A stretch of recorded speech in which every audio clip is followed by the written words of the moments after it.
Hey everyone, Nate Morabito, investigative reporter with WCNC Charlotte. Thanks so much for joining us here as we talk about solutions to helping college students overcome the financial challenges of the pandemic.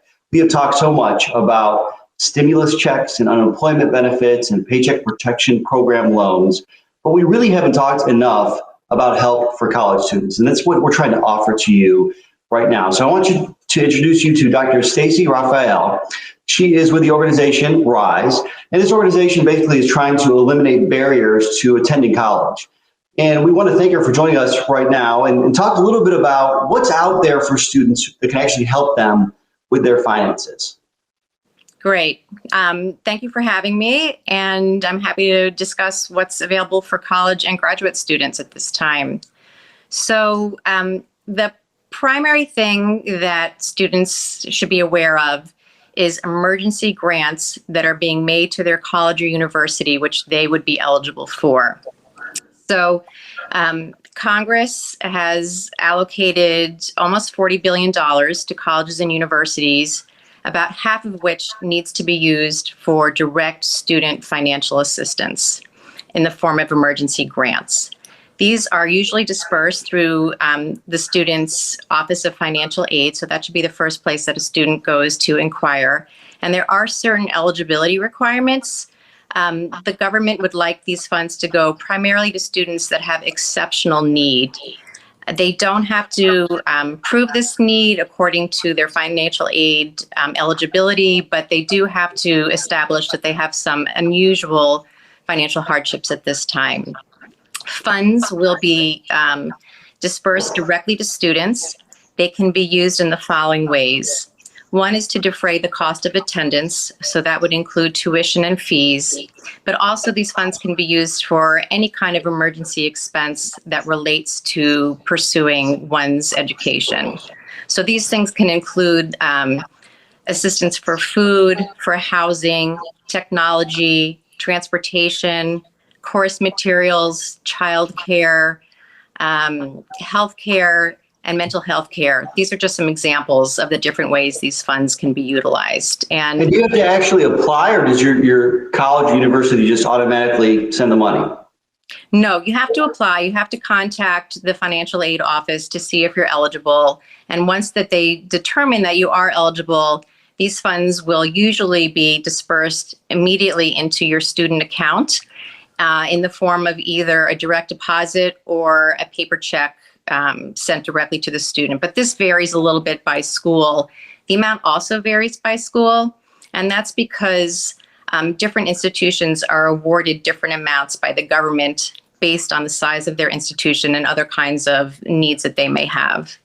Yeah, we've actually spent weeks investigating that issue, particularly in the initial CARES Act funding round, about how some really small schools disproportionately receive more money per student, and how the government has reacted to that and kind of trying to make this equitable for all students in all colleges and universities. And I think people sometimes forget when Congress passes these stimulus packages, there are allocations for students, for college students. So number one, you mentioned, we're talking about the Higher Education Emergency Relief Fund, exactly, right? Which has a couple different variations based on the number of rounds there have been with the stimulus packages. That's number one, the grant money, emergency grant money. What else is out there? Well, there is funding in different forms available through the American Rescue Plan. I'm not sure if that's what you're referring to. I am, yep. Okay, so the main thing that students would be interested in is the stimulus funding this time around. And students are now eligible for funding even if they are claimed as a dependent on their parents' tax return, and this is something that's new.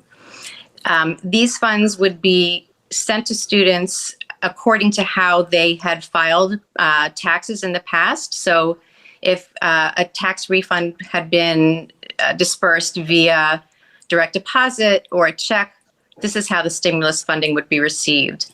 If students have not applied for or filed tax return in prior years, they are still eligible, And the IRS has tools available to help students file a tax return.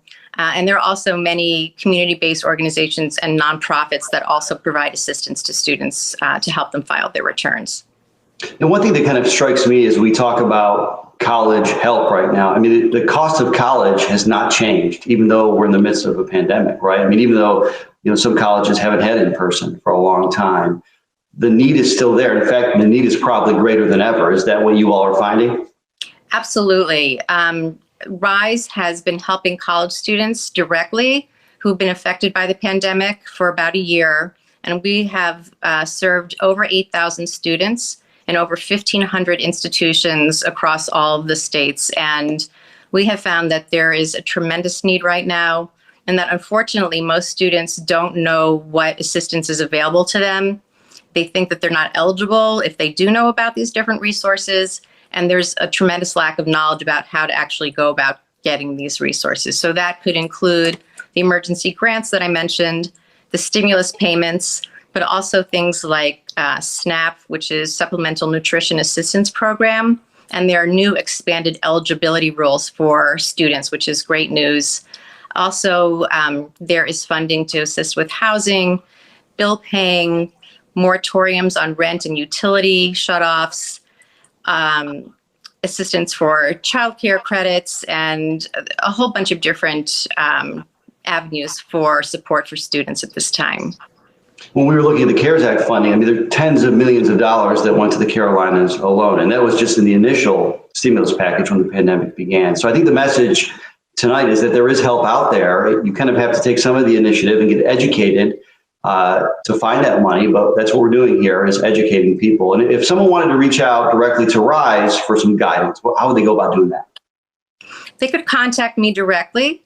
My email is Stacy, STACY, @risefree.org, or they could go directly to our website, which is risefree.org, and there is a tab that says COVID-19 help. And if they click on that, they'll be able to see that there is an option for students nationwide. That will bring them to an application form where they'll fill out basic contact information, and then within 48 hours, one of our staff members would respond to them and begin to develop a curated, individualized list of resources for each specific student. This is great information. People can actually use this, take action tonight to get this information. Thank you so much for being with us and offering this great expertise to the people watching. We appreciate you. And I want to point out as well, you can find plenty of resources on our website, WCNC.com. You can check the money tab there. We have plenty of resources, not just for college students, but for people who are dealing with unemployment, people who are still trying to negotiate getting their stimulus checks. It's all there.